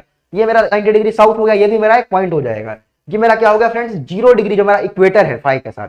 अगर मैं यहाँ पे आपको बात करूं लॉन्गिट्यूड को लैटिट्यूड समझा जाए, लॉन्गिट्यूड हमारे कौन कौन से हैं? एक तो मेरा ये है बिल्कुल 0 प्राइम मेरिडियन, यहाँ मेरा 90 आ जाएगा, यहाँ 90 आ जाएगा, और पीछे क्या आ जाएगा 180। ईस्ट वेस्ट के साथ मैंने आपको इस चीज को समझा दिया। आगे अगर फ्रेंड्स हम देखें तो यहाँ पे यही मैं आपको लोकेशन के फॉर्म में बता रहा था कि अब आप लैटिट्यूड और लॉन्गिट्यूड का पॉइंट समझ गए हैं तो आप किसी पॉइंट पे जा सकते हैं। जैसा आपका मान लो यहाँ पे 15 डिग्री का लैटिट्यूड है, 135 डिग्री का लॉन्गिट्यूड है। इस पॉइंट में आपको समझना है तो आप सीधा किसी को ये नहीं बोलेंगे भाई लेफ्ट आ राइट आ, कहा 15 डिग्री लैटिट्यूड पे आ जाओ और 135 डिग्री लॉन्गिट्यूड पे आ जाओ, डायरेक्ट बंदा आपकी लोकेशन पर पहुंच जाएगा। तो मैप में किसी भी चीज को लोकेट करने की सारी प्रॉब्लम सॉल्व हो जाती है, किससे? लैटिट्यूड और लॉन्गिट्यूड से। आप ऐसे यहां पे देख सकते हैं कि हमें किसी पोजीशन में पहुंचना होगा तो मैं लैटिट्यूड और लॉन्गिट्यूड का इस्तेमाल कर सकता हूं। ये हमारी प्राइम मेरिडियन, आप याद रखिए ग्रीनविच मीन टाइम यहां से निकाला जाता है। इसी के रिस्पेक्ट में हमारे जो टाइम जोन्स हैं अभी बांटे जाएंगे, हम समझेंगे आगे वाली क्लासेस में टाइम जोन्स किस तरीके से बढ़ते हैं, वो सारा का सारा लॉन्गिट्यूड पर डिपेंड करता है। एक चीज फ्रेंड्स और आप ध्यान रखिएगा, अभी तक जितना हम वर्ल्ड मैप देखते हैं ना, आपके सामने ये वर्ल्ड मैप दिख रहा होगा, इसमें एक बार बंदों को कई बार मीन्स वो रहता है जब हम वर्ल्ड मैप को देखते हैं इसमें ग्लोब में कितना बड़ा फर्क आ जाता है। आपको वर्ल्ड मैप में रशिया जो है यहां से लेके यहां तक दिख रहा है और अफ्रीका जो है यहां से लेके यहां तक दिख रहा है। पर एक्चुअल में आप ये मत समझिए कि जो मैप आपको लेंथ दिखा रही है एक्चुअल में वही लेंथ है, ऐसा नहीं होगा। क्यों नहीं होगा? क्योंकि मैप जो है हम इसको स्क्वायर यानी 2D में बना रहे हैं, जबकि एक्चुअली हमारा क्या वो स्फेरिकल चीज है, 3D का है। तो यहाँ जो हमें अफ्रीका का डिस्टेंस यहां से यहां का इसके रिस्पेक्ट में छोटा दिख रहा है, वो एक्चुअली में अफ्रीका का डिस्टेंस इससे बड़ा है। और एक्चुअल जो वर्ल्ड मैप को अगर मैं एरिया के हिसाब से देखूं, अगर मान लो इसको एक्चुअल एरिया के हिसाब से इसको पेपर पर इम्प्रिंट करने की कोशिश करूंगा तो एक्चुअल आपको वर्ल्ड मैप कुछ इस तरीके से दिखेगा। और अफ्रीका आपको यहाँ देखिए कितना बड़ा दिख रहा है कंपैरेटिव रशिया के रिस्पेक्ट में। मैं उम्मीद करता हूं कि आपको यहाँ पे एक्चुअल समझ आया होगा कि एक्चुअल जो हमारा वर्ल्ड मैप एरिया के हिसाब से है वो उसके रिस्पेक्ट में कितना छोटा है, मींस कैसे चीजें डिफरेंट होंगी। यहाँ देखिए ग्रीनलैंड आपको यहाँ पे कितना बड़ा दिख रहा है, बहुत बड़ा सा दिख रहा है ना दोस्तों, जबकि एक्चुअल ग्रीनलैंड का एरिया इतना सा ही है कंपैरिजन में, वो हमें इतना बड़ा क्यों दिखता है? क्योंकि ध्यान दीजिएगा, आप यहां देखिए, यहां पे जो हमारे लॉन्गिट्यूड्स हैं, लॉन्गिट्यूड का डिस्टेंस कम होता जा रहा है। अब यहां एक्चुअल में कम होता जा रहा है, पर शीट पे तो हम उसको बराबर ही रखे हैं। तो जो चीज यहाँ पे छोटी है शीट पे क्योंकि हम बराबर रखे तो हमें थोड़ी सी चौड़ी दिख रही है। अब मान लो यहाँ पे इनके बीच का एक्चुअल गैप मींस ग्राफ के हिसाब से अगर मान लो 1 सेंटीमीटर है और यहाँ मान लो 3 सेंटीमीटर है, तो यहाँ पे जो 1 सेंटीमीटर है जो एक्चुअल के अंदर है, जब हम इसको यहाँ पे ग्राफ के फॉर्म में बनाते हैं तो यहाँ भी 3 दिखा रहे हैं और यहाँ भी 3 दिखा रहे हैं। तो जो एक्चुअली यहाँ की जो चीज है इसके रिस्पेक्ट में 3 गुनी जो है हमें यहाँ पे बड़ी दिख रही है, या 4 गुनी बड़ी दिख रही है। ग्राफ के रिस्पेक्ट में यहाँ पे कंसेप्ट के रूप में समझ सकते हैं। तो जो ग्रीनलैंड आपको यहाँ पे इतना बड़ा दिख रहा है वो एक्चुअली में यहाँ पे बहुत छोटा है। आप यहाँ पे अफ्रीका और रशिया को भी कंपैरिजन कर सकते हैं। अगला फ्रेंड्स हमारे यहाँ पे पॉइंट आता है ग्रेट सर्कल का। ग्रेट सर्कल क्या है फ्रेंड्स? देखिए, जब भी हमें यहाँ पे कोई चीज ट्रेवल करना होता है ना कहीं पे भी, तो हम इसके लिए क्या करते हैं? अगर मान लो मैं आपको ये बोलूंगा, डिस्प्लेसमेंट का आप कंसेप्ट जानते हैं ना, उसी हिसाब समझ जाएंगे। कहाँ गया मैं यहाँ पे? अगर मान लो ये आपका प्लेन है, अगर मैं आपको बोलूंगा कि आपका पॉइंट ए से आपको पॉइंट बी पे ट्रेवल करना, तो आप क्या बोलेंगे? सबसे शॉर्टेस्ट पाथ क्या है भैया? ए से बी को जोड़ दीजिए। जैसे ही आपने ए से बी को जोड़ दिया, डिस्प्लेसमेंट निकाले तो आप ट्रेवल कर लिए। मगर रियल लाइफ में जब हम यहाँ पे देखेंगे, जब हम यहाँ पे ग्लोब की बात करेंगे, अर्थ की बात करेंगे, तो हमारा स्फेरिकल है, वो हमारा प्लेन तो है नहीं। अब इसमें अगर हमें डिस्टेंस निकालना है तो उसके लिए डिस्प्लेसमेंट निकालने के लिए हम लोग ग्रेट सर्कल का इस्तेमाल करते हैं। पहले आप समझिए ग्रेट सर्कल है क्या। ग्रेट सर्कल क्या है? ये जैसे हमारा अर्थ की सरकमफेरेंस है। सरकमफेरेंस मतलब क्या? किसी भी 2 पॉइंट को अगर हमें जोड़ना हो ना, किसी भी 2 पॉइंट को, तो उसके हिसाब से अर्थ का सबसे बड़ा सर्कल ड्रॉ करेंगे। और सबसे बड़े सर्कल में जो पाथ होगा एक्चुअली सबसे छोटा होगा। हंसी आ रही होगी, सोच के थोड़ा अटपटा लग रहा होगा, मैं बताता हूं किस तरीके से देखेंगे। ध्यान दीजिए, सरकमफेरेंस जो है ग्रेट सर्कल का वो अर्थ के सरकमफेरेंस के बराबर है। और उसके बाद जो हमारी, ऐसा आप मान लो, यहां देखिए, अब मान लो आपको इंडिया है, यहाँ पे दिख रहा होगा दोस्तों, इंडिया देखिए, इंडिया से अगर आपको मान लो ट्रेवल करना है, ऑस्ट्रेलिया कहाँ गया? अभी वर्ल्ड कप चल रहा है, यहाँ देखिए, यहाँ जाना है। तो आपको इंडिया से ऑस्ट्रेलिया जाना है, तो आपको शॉर्टेस्ट पाथ यहाँ पे क्या दिख रहा होगा? इधर दिख रहा होगा कुछ ये वाला पाथ। अब ये वाला जो पाथ है दोस्तों, ये वाले पाथ को अगर आप पूरा कवर करेंगे ना, तो ऑटोमेटिकली एक सर्कल बनेगा। और वो सर्कल जो होगा वो सबसे बड़ा सर्कल बनेगा इस ग्लोब के हिसाब से। सबसे बड़ा सर्कल मतलब क्या? जो हमारा, ऐसा हम उसमें 2D फिगर में सर्कल के डायमीटर बनाते हैं ना, अगर मैं यहाँ पे किसी स्फेयर को सबसे बड़े तरीके से कवर करूंगा, सर्कल बनेगा और सबसे बड़ा सर्कल ही बनेगा। क्योंकि ध्यान दीजिए, छोटा सर्कल नहीं बनेगा यहाँ पे। क्यों नहीं बनेगा? आप इसको ऐसे समझ सकते हैं कि अगर मान लो आपको इस जगह से इस जगह जाना है, तो इस जगह से इस जगह जाने के लिए जो हमारा पाथ होगा वो कुछ ऐसा पाथ बनाएंगे कि वो जो कवर करेगा वो अर्थ को यहाँ पे 2 इक्वल हिस्सों में बांट देगा। क्योंकि यही आपको स्मॉलेस्ट पाथ देता है। जैसे मान लो आपको यहां से यहां जाना है, अब इससे इस जगह पे पहुंचने के आपको इससे छोटा पाथ दिख रहा है। ध्यान दीजिए, ये आपका ए पॉइंट है और ये आपका बी पॉइंट है। अगर आप ए और बी के बीच में ट्रेवल करेंगे, अगर मान लो आप इस रूट से जाते हैं, ये पाथ, ये पाथ, ये पाथ, अगर आप इधर से भी जाते हैं तो ये पाथ, ये पाथ, ये पाथ, इन सब में सबसे छोटा पाथ क्या है? यही स्ट्रेट लाइन वाला पाथ है। तो इसी स्ट्रेट लाइन वाले पाथ को अचीव करने के लिए ग्रेट सर्कल का यहाँ पे कंसेप्ट लाया गया। अगर आपको मान लो इंडिया से अमेरिका जाना है, तो आपको क्या करना है? इंडिया और अमेरिका के बीच में सबसे बड़ा सर्कल ड्रॉ करना है जो यहाँ से पास करे। अब यहाँ से आप ऐसे छोटा सा भी सर्कल ड्रॉ कर सकते हैं इस तरीके से, 15 डिग्री लैटिट्यूड, पर वो आपको सबसे छोटा पाथ नहीं देगा। ग्रेट सर्कल क्या करेंगे? सबसे बड़ा पाथ ड्रॉ करेंगे, वो आपको जो होगा शॉर्टेस्ट डिस्टेंस आपको यहां से दे देगा। यहाँ पे पॉइंट देख ले, great circle with the largest possible circumference that can be drawn on the globe is called the great circle. The circumference of great circle is always equal to circumference of the earth and cut the earth into 2 equal parts. ये चीज आप समझ ही चुके हैं। And infinite number of great circle can be drawn on the globe. आप जानते हैं जितना जो है ऐसे ड्रॉ कर लिया, ऐसे कर लिया, ऐसे कर लिया, किसी भी तरीके से ड्रॉ कर सकते हैं। Great circle use to navigation to find the shortest distance between any 2 countries. मैं आपको बता ही चुका हूं कि किसी भी 2 कंट्रीज के बीच में सबसे शॉर्टेस्ट डिस्टेंस निकालने के लिए हम पाथ यूज करेंगे, उसके लिए हम हमेशा ग्रेट सर्कल का इस्तेमाल करते हैं। मैप से भी देख लीजिए ना, अगर आप यहाँ पे इंडिया से आपको यहाँ पे अफ्रीका आना है, आपको यहाँ से इंडिया अफ्रीका का सबसे शॉर्टेस्ट पाथ ये दिख रहा है, इसको अगर आप कर्व करेंगे तो आपको स्फेरिकल पाथ ही दिखेगा और ये सबसे बड़ा का बड़ा सर्कल बना देगा। आप यहाँ पे देख सकते हैं, आपके सामने एक मैं यहाँ पे पॉइंट बता देता हूँ कि आपको यहाँ पे दिख रहा होगा 66.5 डिग्री का नॉर्थ है, 23.5 डिग्री नॉर्थ है। ये सारी चीजें क्यों है, बाकी इसको हमने आगे वाली क्लासेस में अच्छे से कवर करेंगे। तब तक आप बेसिक रूप से समझ लीजिए कि हमारा अर्थ जो है वो एक्चुअली के अंदर, जैसे मान लो ये हमारा अर्थ का प्लेन है, जिस प्लेन के अंदर हमारा अर्थ जो है सन के अराउंड रिवॉल्व करता है, और इस ऑर्बिटल प्लेन के रिस्पेक्ट में अर्थ एक्चुअली में जब रोटेट करता है तो सीधा 90 डिग्री पर रोटेट नहीं करता है। अर्थ की जो रोटेशन की एक्सिस है दोस्तों, वो यहाँ से 23.5 डिग्री टिल्ट है, और 23.5 डिग्री टिल्ट है, और यहाँ पे हमें मिलेगा क्या? 66.5 डिग्री हमें मिल जाएगा ऑर्बिटल प्लेन के साथ एंगल। अब 23.5 डिग्री टिल्ट होने के कारण क्या होता है इसको आप ऐसा समझ सकते हैं कि हमारा अर्थ है, अब आप देखेंगे अगर हमारा 23.5 डिग्री में आपको यहाँ पे टिल्ट दिखाऊंगा, तो 23.5 डिग्री टिल्ट से यहाँ पे क्या होगा, आपको ये अर्थ दिख रहा है नॉर्मली, ये मैंने बिल्कुल सीधा पकड़ रखा है, तब आपको यहाँ पे अर्थ का ये दिख रहा है। अगर अर्थ सीधा होता तो इसका एक्सिस कुछ इस तरीके का होता, पर आपको एक्सिस दिख कैसा रहा है दोस्तों, इसका ऐसा एक्सिस दिख रहा है। अब इस एक्सिस में जब अर्थ यहाँ पे रोटेट करेगा, तो आपको अगर मान लो आप सन हो, तो आपको ये वाली जगह हमेशा दिखती रहेगी, और हमेशा दिखने का मतलब क्या है, इस जगह पर हमेशा रोशनी रहेगी, 24 आवर्स डे रहेगा। तो इस केस में क्या होगा, और जैसे ये मतलब समझ लो जब ये घूम के इस तरफ आ जाएगा, तो इस केस में क्या होगा, सर्दन हेमिस्फीयर में सिमिलर चीजें चलेंगी, जिसको हम आने वाले क्लासेस में डिस्कशन करेंगे, अच्छे से डिटेल में देखेंगे। तो होता क्या है कि 66.5 डिग्री नॉर्थ जो है, हमने 23.5 डिग्री का वहां पर वो देखा था, टिल्ट देखा था, ये पोजीशन जो है ये लास्ट ऐसी पोजीशन है जहां पे कम से कम एक दिन पूरे 24 घंटे का दिन रहता है, 24 आवर डे रहता है। तो इसलिए हमने यहाँ पे आर्कटिक सर्कल और अंटार्कटिक सर्कल का कंसेप्ट बनाया है, यानी ये ऐसे लोकेशंस हैं जिसके ऊपर कम से कम एक दिन ऐसा होगा जिसमें 24 आवर्स सनलाइट रहेगी, 24 आवर्स रोशनी रहेगी। पोल्स में तो 6 महीना दिन और 6 महीना रात होता है। 23.5 डिग्री नॉर्थ, अगर मैं यहाँ पे 23.5 डिग्री साउथ का अगर मैं देखूं, तो ये ऐसी पोजीशन है जहां तक सन बिल्कुल ऊपर तक आता है। जैसा आगे वाली क्लास में आप समझेंगे इस चीज को, अभी तो काफी लंबा चला जाएगा इसको डिस्कशन करने में।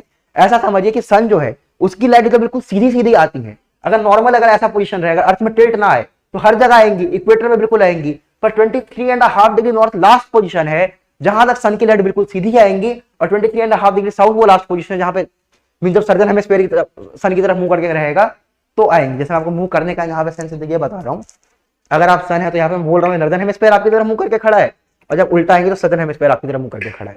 मींस एक स्लैंग की तरह इसको आप बोल सकते हैं। तो इन सभी चीजों को आप आने वाली क्लासेस में देखेंगे कि ऐसा क्यों हो रहा है, कैसे हो रहा है। काफी इंटरेस्टिंग चीज है, मैं जानता हूं आप लोगों का मन धीरे धीरे इसमें लगने की शुरुआत होगी, पर तब तक आप बेसिक रूप से ये समझ लीजिए। मैंने सोचा कि अगर मैंने आपके सामने टर्म्स लिखे हैं तो एक बेसिक आइडिया आपको वापस दे देता हूँ। 66.5 डिग्री नॉर्थ वो वाला पॉइंट है, 66.5 डिग्री साउथ वो वाला पॉइंट है। इस पोजीशन तक कम से कम एक दिन 24 घंटे की दिन या 24 घंटे की रात रहेगी, और ये हमारा 23.5 डिग्री नॉर्थ, 23.5 डिग्री साउथ। हमारा सन जो है ना वो यूजुअल इसी रेंज में मूव करता है। अब सन वैसे तो आप कहेंगे भैया सन की रिस्पेक्ट में अर्थ मूव करता है, पर यहाँ पे अगर आप रिस्पेक्ट में यानी मोशन के रूप में देख लें कि सन की जो ऑब्लिक लाइट है, बिल्कुल ऑब्लिक तो इधर इधर आती है, और जो बिल्कुल सीधी लाइट आएगी इसी से इसी डिजाइन में रहती है। इसलिए आप यहाँ पे नोटिस भी करेंगे कि काफी ज्यादा गर्मी वाला पोर्शन यहाँ पे रहता है, बारिश यहाँ पे बहुत ज्यादा होती है, ह्यूमिडिटी बहुत ज्यादा होती है। हर चीज का कारण है यहाँ पे देखेंगे। मैं उम्मीद करता हूँ कि इन सभी चीजों से आपको एक बेसिक आइडिया मिला होगा ज्योग्राफी के फील्ड के अंदर। मैंने कोशिश करी है कि आपको थोड़ा सा इंटरेस्ट बिल्ड करूं, कि आपको मींस एक्चुअल में मजा आना शुरू हो ज्योग्राफी को लेके। क्योंकि देखिए ज्योग्राफी एक ऐसे सब्जेक्ट है ना, जीएस के सब्जेक्ट को लेकर ऐसी धारणा बना दी जाती है एग्जाम के अंदर कि इसको याद करो, नंबर निकालो और छोड़ दो। देखिए दोस्तों, एग्जाम में आप नंबर स्कोर कर रहे हैं बहुत अच्छी बात है, पर आप ये सोचिए आपको क्यों पढ़ाया जा रहा है, ज्योग्राफी क्यों पढ़ाई जा रही है? क्योंकि आप जगह के कल्चर को समझ पाए, वहां पर चीजों को समझ पाए कि अच्छा ठीक है हमारे देश में चीजें हो रही है तो क्यों हो रही है। अगर आप यहाँ पे देखिए कि हिमालय का कल्चर अलग है, साउथ का कल्चर अलग है। अर्थ के अंदर अगर आप देखिए कि अमेरिका के अंदर जैसे मान लो अलग सीन दिखता है, अभी ऐसा मान लो वर्ल्ड कप चल रहा है, वर्ल्ड कप के अंदर ऑस्ट्रेलिया का टाइम जोन अलग चल रहा है, इंडिया का टाइम जोन अलग चल रहा है। जैसे हम बचपन के टाइम में अगर आपको याद होगा, अगर आप लोग भी क्रिकेट के शौकीन होंगे या फुटबॉल के शौकीन होंगे, फुटबॉल वगैरह देखते होंगे, तो आप लोगों ने एक चीज नोटिस करी होगी कि जो वर्ल्ड कप देखने के लिए कई बंदे रात रात भर 4-4 बजे उनका मैच आता था। हम मींस क्रिकेट के शौकीन थे, तो ऑस्ट्रेलिया में जब टेस्ट सीरीज होती थी 2014 के आसपास के टाइम, मुझे याद है मैं सुबह 4 बजे उठ के मैच देखा था ऑस्ट्रेलिया के अगेंस्ट। मतलब उसको क्रिकेट का ऐसा शौक रहता था कि ठीक है मैं मैच देखूं, मतलब मजा आता था। तो ये सारी चीजें टाइम जोन में क्या डिफरेंस है, ऐसा क्यों है कि वहां पे 4 बजे सवेरा होता है, हमारे उनके बीच में टाइम जोन का कितना डिफरेंस है, इन सब चीजों को जानने को मिलेगा। आपको इंटरेस्ट धीरे धीरे बिल्ड होने लगेगा। और मेन जो पर्पस है ना ज्योग्राफी का, ये है कि आपको एक इंटरेस्ट बिल्ड हो, आपके अंदर एक क्वेश्चन मेकिंग की क्षमता बढ़े, कि आप चीजों को क्वेश्चन करना शुरू करें कि चीज हो रही है तो क्यों हो रही है। क्योंकि जब आपके दिमाग में क्यों आएगा ना चीजों को लेके, आपको आंसर्स मिलने लगेंगे। और मेरा मेन मोटिव ये है कि आपके लिए यहाँ पे एक अंडरस्टैंडिंग में बिल्ड कर दूं। क्योंकि देखिए टीचर यहाँ पे बहुत से बहुत काम क्या कर सकता है, आपके लिए अंडरस्टैंडिंग बिल्ड करेगा, और एग्जाम में आप उस अंडरस्टैंडिंग की यूज करके काफी सारे क्वेश्चन टैकल कर लेंगे। क्योंकि कई बार ऐसा होता है ना, जैसे हमने पॉलिटी का प्रैक्टिस सेशन करा था, तो मैंने आपको बताया था कि जो क्वेश्चन एग्जाम में काफी बंदों को अटपटे लग सकते हैं, उसको अपनी अंडरस्टैंडिंग से कैसे बना सकते हैं। आपके पास अपलोडेड होंगे 2020 और 2021 वाली पॉलिटी की। सिमिलरली हम ज्योग्राफी के लिए भी आगे देखते रहेंगे। तो आपको अंडरस्टैंडिंग बिल्ड करनी है, उसकी मदद से हम चीजों को बनाएंगे, और इसके ऐसे जैसे आगे और क्लासेस आती रहेंगी उनमें हम ध्यान देंगे। तब तक अगर आपने अभी तक हमारे आरबी चैनल को सब्सक्राइब नहीं करा है तो आप आरबी चैनल को सब्सक्राइब करें, इसमें आपको काफी सारी अपडेट्स मिलती रहेंगी। बाकी हमने कंप्लीट जनरल अवेयरनेस का जो कोर्स है, जो हमारा वीओडी बैच है, हमारा रिकॉर्डेड बैच है, ये आपको हमारे आरबी एप्लीकेशन में मिलेगा। आप आरबी एप्लीकेशन को जल्दी से जल्दी ज्वाइन कीजिए, आपको हमारे प्ले स्टोर पर भी मिल जाएगा, नहीं तो आपको उसका लिंक भी मिल जाएगा डिस्क्रिप्शन बॉक्स में। इसमें मैंने अभी पॉलिटी का कोर्स कंप्लीट करा दिया दोस्तों, ज्योग्राफी का कोर्स अभी धीरे धीरे चल रहा है, और साथ साथ जो हमारा ये मीन हिस्ट्री का कोर्स मैं आपको पढ़ाऊंगा, इसका हमने प्लान यही रख रखा है कि हमने मेन जो है हम टीयर 2 को टारगेट कर रहे हैं। टीयर 1 के लिए भी आपको साथ साथ चीजें हेल्प मिलती रहेंगी, पर टीयर 2 तक हम पूरा का पूरा कोर्स उससे पहले यानी जनवरी एंड तक कंप्लीट कर देंगे। राधिका मैम ने यहाँ पे आपको फिजिक्स, केमिस्ट्री और बायोलॉजी पूरी तरीके से कंप्लीट करा है। आपकी इकोनॉमिक्स की भी क्लासेस यहाँ पे शुरू हो चुकी है, तो आपकी जीएस का वन स्टॉप सॉल्यूशन आपको पूरी तरीके से यहाँ पे मिल जाएगा। 8 मंथ्स का बैच है, 799 इसकी फीस है दोस्तों। उसके बाद आपको यहाँ पे काफी सारे अपडेट्स इसके रिगार्डिंग आपको टेलीग्राम चैनल, हमारे एप्लीकेशन पे चीजें मिलती रहेंगी। और अगर आप अभी तक हमारे टेलीग्राम चैनल से दोस्तों नहीं जुड़े हैं तो आप @RBE_S सर्च करिए टेलीग्राम चैनल पे, या फिर नीचे आपको डिस्क्रिप्शन बॉक्स में लिंक मिलेगा, वहां से आप ज्वाइन कर लीजिए। यहाँ पे आपको हर चीज की अपडेट टाइमली मिल जाएगी, पीडीएफ मिल जाएंगी, एग्जाम के रिलेटेड जितनी भी चीजें आती हैं, ये सारी चीजों को आपको ऑथेंटिक चीज मिलेगी। ऐसा नहीं है कि आपके सामने कहीं आप देखते हैं अगर एग्जाम का रिजल्ट आता है तो कई जगह अफवाह सी फैल जाती है, आया है नहीं आया है। हर चीज के अंदर आपको ऑथेंटिसिटी चाहिए, एक्चुअल जो एग्जाम में क्वेश्चन आए, एक्चुअल पीडीएफ, सब कुछ आपको हमारे आरबी चैनल पे मिल जाएगा।